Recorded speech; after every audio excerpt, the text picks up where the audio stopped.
let's cue Benny. I'm Benny Thompson, chairman of the January 6, 2021 committee. I was born, raised, and still live in Bolton, Mississippi, a town with a population of 521, which is midway between Jackson and Vicksburg, Mississippi, and the Mississippi River. I'm from a part of the country where people justify the actions of slavery, the Ku Klux Klan, and lynching. I'm reminded of that dark history as I hear voices today try and justify the actions of the insurrectionists on January 6, 2021. And welcome to GAMcast for June the 10th. Beautiful sunny day in Atlanta. And it is post-insurrection day hearings. That was Benny Thompson.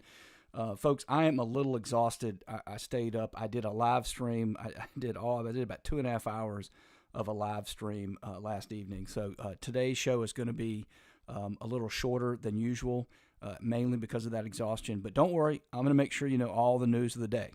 Okay? Here's basically all you need to know. There was a show trial, and the show trial is going to continue for about 8 more hearings. We're going to live stream them all. So if you want to, and folks, we've started live streaming the show on YouTube. It looks like very few of you have gone over there, which is fine. It is no problem at all. We're just using different software. I've even figured out I no longer have to convert, and I can already feel the vibes from the stick to the issues crowds. We don't care. I get it. But I don't even need to convert anymore. I've figured out a way that I could drop the audio file. So it's great that you're still listening to the podcast. We're going to pick up a few people over on YouTube, which is fine. We'll get that to grow. But anyway, all you really need to know is there's a show trial, and it didn't go very well for them. They didn't do a great job. We're going to break all that down. We're going to tell you what the committee now is going to try to accomplish, because one of the very few things they did accomplish last night was to basically explain where they're going to try to go. I don't think they're going to get there. And then we're going to give you a little bit of a mini version of how it went. If you are interested, though, in a greater version, I worked a fair amount today. I had to practice a lot of law today, so I'm exhausted. I'm getting in here a little late. But I am working on putting together one of the things I'm doing over at YouTube, in addition to doing this podcast that I do daily. I'm putting up a lot of single issues, just like we're doing on Substack. So I'm going to put together a mini version. It's probably going to be an hour, probably a little longer, of what they did in debunking a lot of the myths that they tried to create. So, but anyway, basically that you're all caught up on the news of the day. Well, let me give you one other piece of news. Then you'll be caught up. You don't need to worry about listening to the rest of it unless you just want to. The IRS has changed its guidance. So they've told these companies, Venmo, PayPal, all these companies that you're using to moving money around, Cash App, etc.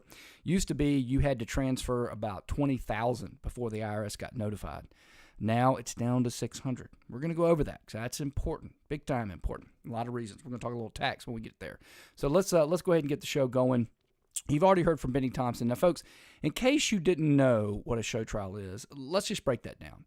A show trial is a leftist propaganda event. Why do we know it's a leftist propaganda event? Because if you are someone who believes in the Constitution or believes in the Republic, as we do, you can't have a show trial. By definition, you cannot. Right? Because you have, let's go look through the amendments. You have the right to free speech. You have the right to bear arms. You have the right to not be illegal to search and seizure. You have the right to a jury trial, right? And that right to jury trial that's incorporated into the Fifth Amendment of the Constitution means a jury of your peers. You can strike people. If you have a judge and a jury that are hostile, you can file habeas corpus petitions, right?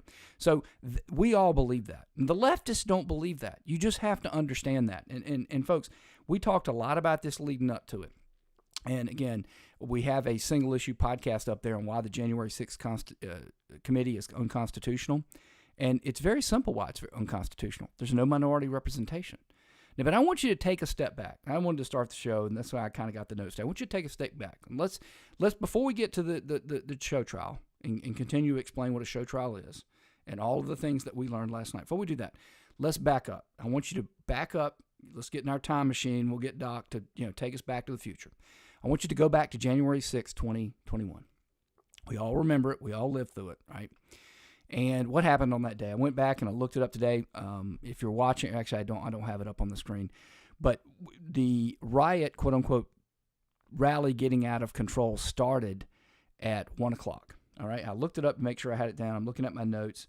The Congress was cleared at 6 p.m. So we're talking about 5 hours. Now listen, folks, any violence that was visited upon any police officer, Capitol officer, anyone who was just doing their job, I want them convicted. I'm not with those people at all. Nobody is, okay?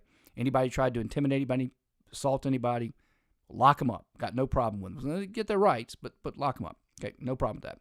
Now, what happened vis-a-vis certification? Now, we've gone over this many times, right?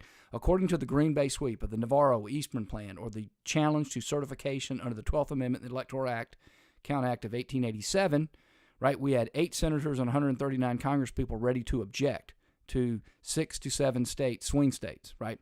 That meant certification was going to take days. By definition, it would have to, because every state has to have a minimum of 2 hours. And 2 hours of debate. That means you got to recess, you got to have 2 hours, you got to come back, you got to bring the other states in, right? As it was, they ended up getting certified by around 2 or 3 a.m. So they started, the Capitol's cleared around 6, they regavel around 7 or 8, and within a few hours, because there are no objections, it's certified.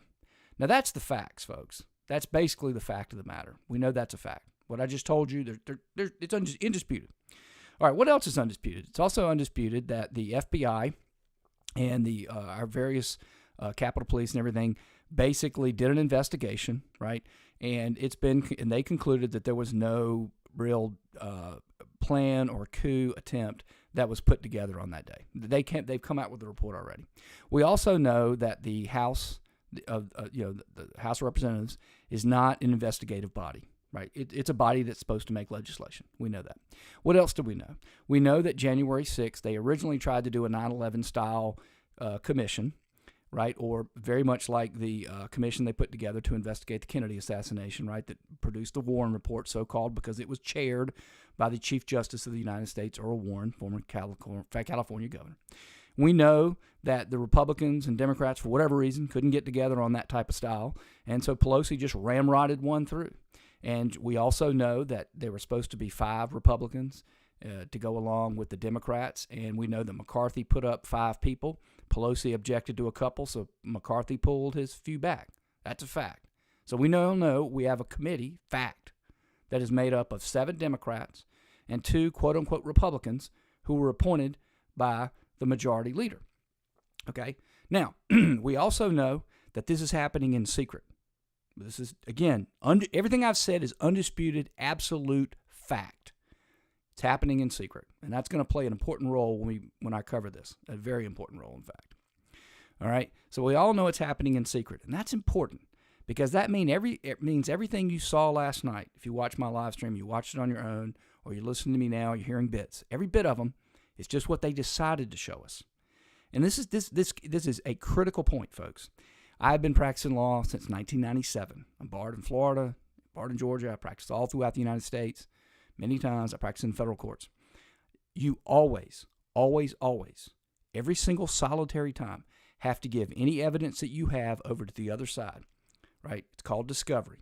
Before trial, you have to then tell them what exhibits. You have to exchange exhibits. Exhibits have to be numbered. I mean, I could sit here and spend the rest of the podcast explaining to you all of the different things you have to do about organize, giving the other side what they have. Then you go in there, and when everybody has all the different information, you have to give a persuasive presentation that in a civil case, the jury needs to come to the conclusion that your side is right, more likely than not, or preponderance of the evidence. Basically, it's 50% plus just one more, and then you're there. Okay, if it's criminal, it's got to be beyond a reasonable doubt. Now, knowing all that, okay, this is important. We know that they only showed us a little bit. They started their presentation last night with just a little bit of, we didn't get to see it in advance, and they didn't show us everything. Now, I would submit to you, getting back to Benny Thompson, that is exactly what the Democrat Party believes about America. Okay, I don't care what they said. I don't care, and I may play Benny Thompson again because I'm frankly a little irritated by hearing this stuff, okay?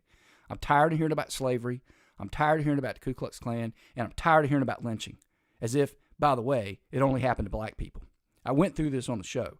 Again, one of the most gratifying things about doing this show is that I get to go back And it's like, let me just, because it's a show, and if those of you who heard the demos, maybe one day I'll put those demos up and let everybody hear them, because the demos were the main difference between the demos and what you get now is the demos were just me talking about the events of the day without going and double checking it. And one of the reasons the show got longer when I started doing it for everyone else, after the people who listened to the demos approved of the show, was I didn't feel like they should trust me, so I go dig this stuff up and I show it to you, and it just takes a long time.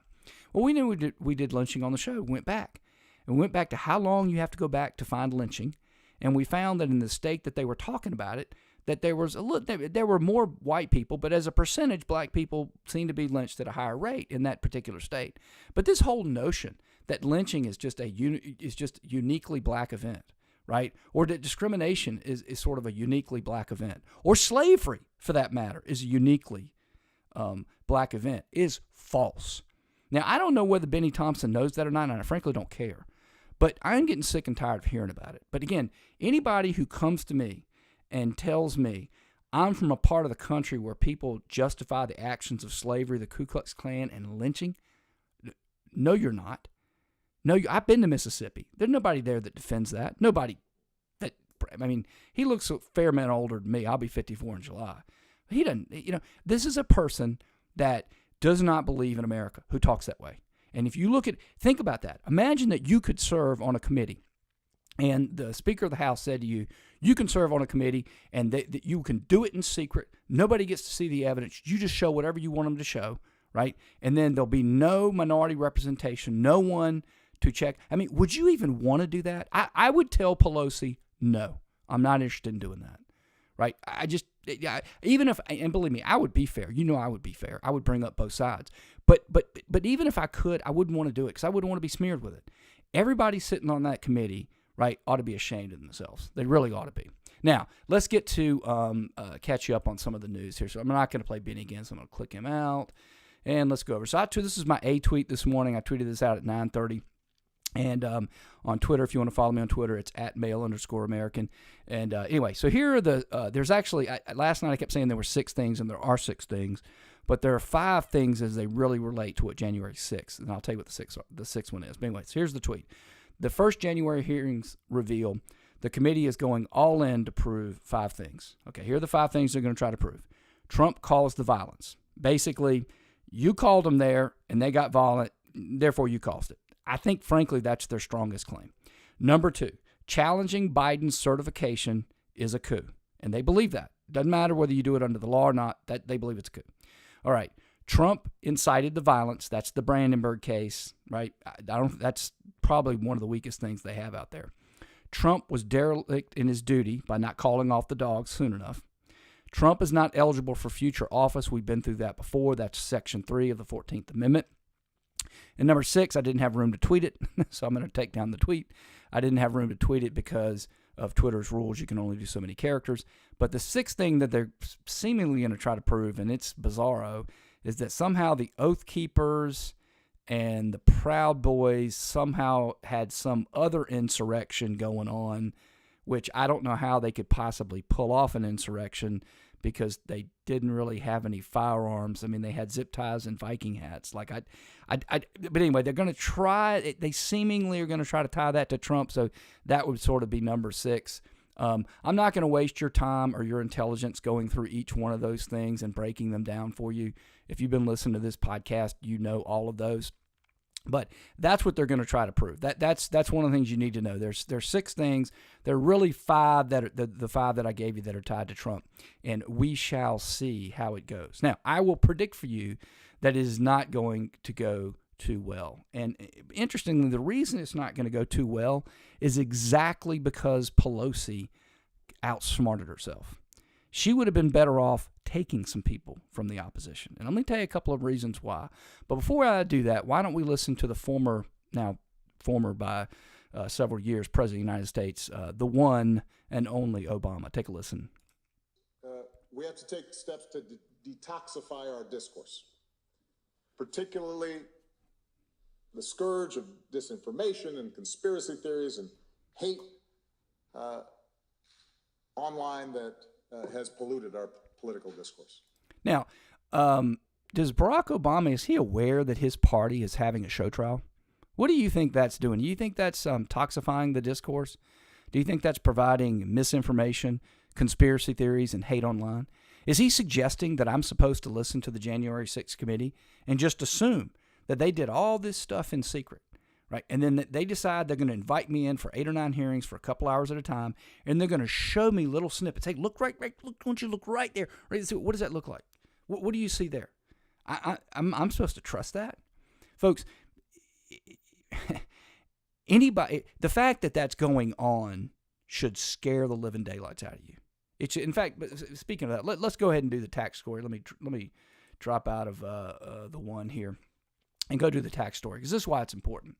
Part of the reason that we have this January 6th committee is because the Democrats have just gone insane. Okay, I'm going to come back to why it's bad. Don't worry, I haven't lost a train of thought. Those of you who heard the demos are now like, he would do this on the demos. He would go off, and then 10 minutes later he'd go, I'm going to get back to why it's bad for them in a minute. Trust me. But part of the thing they're doing that is they want to distract you so they can do real governance, quote unquote, right? Pass real rules. They don't want you paying attention to them either, okay? So this is from Bloomberg. Again, not a right-wing site. The IRS is coming for your Venmo income. Entrepreneurs and small business owners who use services such as Venmo, PayPal, eBay, and Airbnb are about to find out their digital payments facing more scrutiny. Small business owners, prepare yourselves for the era of the 1099K. Trust me, folks, I'm a small business owner. I know all about it. It doesn't bother me one bit, but wait till you hear about it. That's the tax form for disclosing transactions with services such as PayPal, Venmo, and Airbnb. Until this year, anyone with less than $20,000 in total payments typically didn't get a 1099K, and thus, in theory, could avoid paying taxes on money earned on such platforms. No. That is wrong. I don't need to read anymore. Anyway, turns out, but since January 1st, those companies have been required to report gross payments of more than $600 directly to the IRS. Now, if you recall, folks, you'll remember as part of one of the bills they had up there, I think it was Build Back Better, was the ability to spy on your bank account and to get a bunch more people working for the IRS. Now, they probably, in one of these Ukraine bills, tossed it in there. So now they got, however many more billions of dollars going to the IRS. That billions of dollars is going to be going to inspect all of these flood of 1099Ks that are going to go out. Now, real quick here, I want to understand, I've said this before, but you need to understand this. We've got a lot of new listeners. There's 2 types of problems you get in with the IRS. One, you can get quote-unquote audited, and then B, you can commit tax fraud. Now, if you get audited, they come in and they look and they check your calculations and they want to see receipts. And if you can't authenticate all of your deductions and your, and whatnot, then they say, hey, you owe more taxes, or I've been audited and owed less, and they give me money. And they give you interest, by the way, which is kind of cool. Anyway, that's fine. That's called an audit, right? And there'll be a penalty and interest, but it's money. It's no big deal. With tax fraud, folks, you go to jail. You do not pass go. You go directly to jail. And they jail people routinely for this because they want to send a message to people. Now, this is what Democrats believe. And I want you to understand. You should pay taxes. All money, all income, no matter how derived, is taxable. It's the first thing you learn in tax. It's on the board the first day you come down. It's sitting there, and you spend weeks on that one sentences. And I want you to understand, I don't care how you got it. You mowed a lawn, right? You went and did a trick. The oldest profession in the book, doesn't matter. IRS don't care how you get it. Could be as illegal as a day is long. We want our taxes. That's how they got Al Capone. He didn't pay his taxes. That is fraud if you don't report income. What they're looking to do is every time you rented that house on Venmo, I don't care if you made $500 and you just forgot to tell the IRS about the $500 and then do your deductions and whatnot, you're going to jail. Now, I want you to understand, they got no problem with this. This is what they want to do. They have been chomping at the bit to do this forever. And again, this is real stuff that's going to attack real people. Now, folks, I want to make sure I'm clear here. I don't care how much money you make, you should pay taxes on it. I do that. I'm a business person. Every single solitary cent, I report it because I don't want to go to jail, and it's just the right thing to do. But the point here is that your government doesn't trust you. So the reason they're changing it from 20,000 down to 600 is they think you're cheating. And that's the plan they believe in. We're going to get more people. We're going to have bigger state. They're going to come knock on your door. They're going to come double checking you. We don't trust you to do the right thing. That's what Democrats believe. And again, the reason they can get away with this, okay, is And again, by the way, it's also inefficient, right? I mean, you're spending a lot of money paying people to chase after people that probably aren't doing anything wrong. But again, that's what happens when you're paying attention to the show trial. So let's get to the show trial. Why was Pelosi outsmarted herself? Well, a couple reasons. One, this is why she should have left some people from the minority party on there. First and foremost, she left herself open to a constitutional challenge. Now, I've got it on the YouTube channel. I've got a video. It's actually pretty good that breaks down why it's unconstitutional. But even a Republican judge appointed by Trump determined that it was constitutional because he's given Congress latitude. So she appears to have gotten through that potential problem. Here's the other problem. By not having anybody there from the minority party to object or anybody there to say, hey, what about this, what about that, right? They just are all in an echo chamber. They're all like listening to themselves, and they don't even understand when their arguments don't make any sense. So one of the arguments you heard last night from Liz Cheney was Trump didn't call the National Guard. He didn't call the Department of Defense. He didn't call the Capitol Police. He didn't call anybody. Pence did all that. And at first, as I heard it, I'm like, okay, so it got done. How do you know Trump didn't tell Pence to do it? Or how do you know Pence didn't go, Mr. President, please go do whatever you have to do. I'm going to call the Capitol Police, the Defense Department, the National Guard. I'll take care of all that. Well, they don't. They haven't talked to Trump. They haven't talked to Pence. Admittedly, they haven't. So, Cheney, your chin's out there and you just got your block knocked off because it doesn't prove anything, right? But there you go. There's nobody there. The other part and problem they have is it's boring. Right? It's boring. We heard several times Benny Thompson last night go, without objection. Well, who the hell's going to object? Benny? Really? You don't even have anybody there that isn't full scale in on all of this. No one's objecting. It's just kind of just garbage nonsense. Anyway, let's get to a couple of witnesses, and then I'm going to wrap up the show because, again, folks, I'm sorry. There's not a whole lot of news other than this, so you're all caught up to date. Don't worry about that. And on Monday, we're probably going to go through a bunch more of this stuff, and I'm guessing it's going to last probably 2 or 3 cycles. I mean, the Democrats in the power, they're going to really try to run this up the flagpole, so we'll see. But anyway, here was one of the witnesses they had last night. This is Capitol Police Officer Karen Edwards, and I'm going to, again, I feel very badly. This person apparently was injured. It breaks your heart. Nobody should have to go through this. It's very sad. But anyway, she was not a very effective witness for a lot of reasons. But take a listen to this, and I will help. This will reveal a couple of things about the hearings last night. So take a listen. I was called a lot of things on January 6, 2021 and the days thereafter. I was called Nancy Pelosi's dog, called incompetent, called a hero, and a villain. I was called a traitor to my country, my oath, and my Constitution. In actuality, I was none of those things. I was an American, standing face to face. Now, folks, they think that's persuasive, and you know, you make up your own mind what it is. But from somebody who's been trying cases for over 25 years and have never lost a jury trial from when I prosecuted from beginning to end, this is not persuasive. People want you to get to the point. They want you to tell them why what you have to say is important. This person is clearly upset about something political. And you can tell. I was called this, I was called that. No, that's not persuasive. Who, what, when, why, and how. What happened? Oh, you know, they pushed the barricade back and I got in and they put, tear gas and I was just trying to do my job and I had no idea what was going on. I didn't know if I was going to live or die. I mean, I didn't think I could hold the barricade back, but I knew if I did and my partner, that's persuasive. That's what people want to hear. And the other thing is, I don't know, if you're on YouTube, you saw that. If you're listening on the podcast, you didn't see it. She's clearly reading it. She's clearly written it down. Folks, this is if you've got any lawyers out there or people who are budding litigators, this is another tip for you, okay? When I do examinations in trials or in depositions, I do not even write out complete questions, okay? I literally just write out one word or 2 words and down the different questions I want to ask. And when I go to trial, I absolutely don't write them down. If you want to do it in a deposition where you get a redo, that's fine. But you do not want to do that because otherwise you sound, even if you've got good questions, they don't sound good. It's not entertaining. Okay, so this person is apolitical. B, she's reading. It's not spontaneous. And another problem they had last night was, A, Benny and Cheney, because there's no one there to bring up the other side, they all went on for these long questions, and I interpret this, and I interpret this to be this. There's an old trick in juries. They don't like you telling them what you saw. They want to figure it out for themselves. So you can kind of lead that horse right up to water, but don't you dare try to make it drink. Just take it up to the water, and it'll drink if it wants to. Anyway, there was a lot of that last night. And again, maybe on Monday we'll go into greater detail about some of these things. And again, if you want, and I do highly recommend you join the YouTube page. I'm gonna put out a more detailed video just purely on January 6th, because I probably need about an hour or more to do it. But anyway, here's another problem about last night. Again, we all know it was a show trial, but if you're good at doing a show trial, right?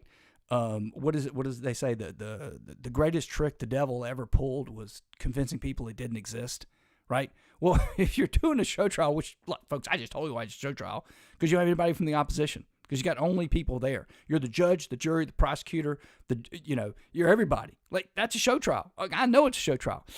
Maybe don't just talk then about only the other side. So here's Liz Cheney. If there's any doubt, it's a show trial. On paper, it's a show trial, but even if they had put in, had let McCarthy pick a few people, it would still be a show trial if you do this. There's a reason why people serving in our government take an oath to the Constitution. As our founding fathers recognized, democracy is fragile. People in positions of public trust are duty-bound to defend it, to step forward when action is required. In our country, we don't swear an oath to an individual or a political party. Now, folks, the founders, and it's, you know what else they put in there? They put in checks and balances. Ms. Cheney, what check or balance does the January 6th committee have? What do you mean by that? Well, who on the committee do you have that puts forward the opposing view? We don't have anyone that does that. Oh, thank you, Ms. Cheney. So there is no check and balance on this committee, right? I mean, what are you talking about, Liz? Okay, they knew that, and so you're literally cooking the joke. But it gets worse. She's deep in it and going to get deeper. Take a listen. Our oath to defend the United States Constitution, and that oath must mean something. Tonight, I say this to my Republican colleagues who are defending the indefensible. There will come a day when Donald Trump is gone, but your dishonor will remain. Liz Cheney, your dishonor is not only going to remain. Listen, I'm sick and tired of hearing this too. I supported the president only because I supported the Constitution. I support everything I've written and said, and I've written and said a lot of stuff since I started on Twitter in August of 2020, okay? And I defend all of it, and all of it was in defense of the Constitution. Now, Trump just got he got to go along for the ride, right? Because the Constitution, almost every single solitary time, defends Trump, not Cheney. I mean, you think it's not a show trial? Folks, there it is right there. You got two choices according to Liz Cheney. Agree with me and my committee that has no check or balance or representation of anybody with another view. Either you agree with us, right, or you're somehow not obeying the Constitution and you're a bad American. I mean, that's a show trial, folks. Okay? Now, I will say this. Generally, well, let me do two more. So generally, they did a pretty bad view, a bad job. But the most powerful thing they have, folks, and I hate to admit it, but, I believe in being honest, okay? This is the most powerful piece of evidence that they have out there. And again, it's the first thing they're trying to do, and that is, you brought them here, and it happened. It's on you. Take a listen. On this point, there is no room for debate. Those who invaded our Capitol and battled law enforcement for hours were motivated by what President Trump had told them, that the election was stolen and that he was the rightful president. President Trump summoned the mob, assembled the mob, and lit the flame of this attack. Now, folks, I believe me, I don't like Cheney, and I don't like this committee, but folks, that was the most powerful piece right there. That's lawyering right there. That's lawyering. That's good stuff. I hate it. It shouldn't be, because under the law, and we're going to go over Brandenburg probably next week, or I'll do a single issue on it. But under Brandenburg, but folks, people aren't lawyers. They don't always think lawyerly or constitutionally, and that's not the Constitution. But anyway, so here's the last piece I'm going to give you, and this basically was the last point I want to make. They're doing it in secret, and so they only reveal little pieces of things. Now, folks, if they, again, Publius@GAMcast.net, Liz, Benny, want to call me, I'll help you. You don't have to pay me, but I'll help you. Okay, your presentation will be better Don't bend the evidence, okay? Because I can tell you right now, you lie to a jury, it's not like people in their everyday life and politics. You are done in their minds. That they give you time, they're listening to your presentation, and then you try to pull the wool over their eyes, they don't like it. Your partisans will love it. They don't care how you get Trump. They don't care. But the American public, the people who aren't on your side, they don't like that. And I noticed them do this last night. This is an exchange. They got the text from everybody, right? About 90% of the subpoenas, which is why I need more than an hour to go through this, about 90% of the subpoenas they sent are to people that had nothing to do with the Capitol rally. Nothing to, just basically people that somehow had something to do with it. 10% have to do with it. But anyway, so they got the text between Hannity and McElhaney, who at the time was Trump's White House press secretary. Anyway, take a listen to what she does with it, and I'll explain it. President Trump's own cabinet resigned immediately after January 6th. One member of the cabinet suggested that the remaining cabinet officers needed to take a more active role in running the White House and the administration. But most emblematic of those days is this exchange of texts between Sean Hannity and former President Trump's press secretary, Kayleigh McEnany. Sean Hannity wrote, in part, "Key now, no more crazy people, no more stolen election talk. Yes, impeachment and 25th Amendment are real. Many people will quit." Ms. McEnany responded in part, "Love that. That's the playbook." Now, folks, I'm going to pause it here. If you're watching on YouTube, you can see what I'm saying. If you're not, I'll read it for you at home. Now, you heard her read the text exchange. Now, here's the problem. She only read 2 of the Hannity. So first, Hannity says, "Me too. Eric and Laura were great. Also, Jared. Key now. No more crazy people." And the response is, yes, 100%. Now, she tried to say, oh, well, they wanted the crazy people. I don't read it that way. He's got "no more crazy people" in bold. And if you're watching on YouTube, you can see that. That way I interpret that is, yeah, these crazy people kind of messed up our whole thing here. And I'm going to go into why that is, but long story short is they wanted to try and challenge certification, and the crazy people put the kibosh on that, right? But she interprets it like you knew about the crazy people and you wanted the crazy people. That's not the proper interpretation. But then the other thing is she says, and then this is the second part, so after yes, 100%, Sean Hannity texts, "No more stolen election talk," right? Well, now it's done because you can't challenge the certification. It's been certified at this point, right? "Yes, impeachment and 25th Amendment are real, and many people will quit." Okay, so what? But she didn't read 3, 4, and 5, right? Now, why didn't she do that? So anyway, he was intrigued by the pardon idea, and in parentheses, Hunter Biden. Now, what does that mean? It sounds like President Trump at that point figures, you know what? This thing maybe did get out of control a little bit. Maybe I am a little responsible. Maybe I should pardon Hunter and try to bring the country back together. I don't know because they didn't talk to Trump, and nor are they trying to explore this. Resistant, but listened to Pence's thoughts to make it right. Again, so at this point, apparently the president is listening to Mike Pence and quote-unquote considering how to make it right. Again, this is important if you watch my longer when I get more time to go over this. They tried to make Trump out as just out of control in these coming weeks after, but this is right after. This is January 7th, okay? You can see that if you're looking on the screen.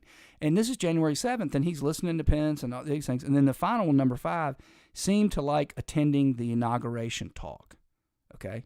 And then again, you'll see here that McElhaney, well, I'm going to take that off. I can see White House staff. Anyway, I can't. She says, yes, 100%, that's the roadmap. But anyway, that was an example last night where, again, they pulled defeat from the jaws of victory.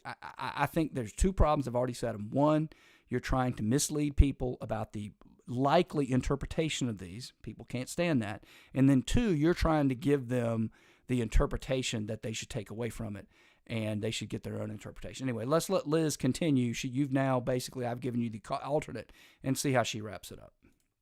Knew that President Trump was willing to entertain and use conspiracy theories to achieve his ends. They knew the president needed to be cut off from all of those who had encouraged him. They knew that President Donald Trump was too dangerous to be left alone. And see, again, there she is. She did it. It didn't support it, and you tried to do much. And so I'm going to leave you with that, folks. If you're trying to do a presentation, right, and you're trying to persuade people, Don't try to make more out of something than you've got. If you got it, you got it. If you don't got it, don't do it. All right. We'll see if they get better. But folks, I want to leave you again. I said I was going to leave you this, but I'll leave you one more thing. That was the best they got. They let off with the best they got. So the best they got is 6 theories, 5 of which really deal with Trump, most of which I don't think they're going to be able to prove. Number 1, I think, is their strongest. After that, it goes way downhill, right? Number 2, they made a bad presentation, right? They talked too much. It was boring. They brought in people who were clearly biased. I mean, the officer that we heard from is reading from the script and all the things. So I think this is ultimately going to be a huge flop for them.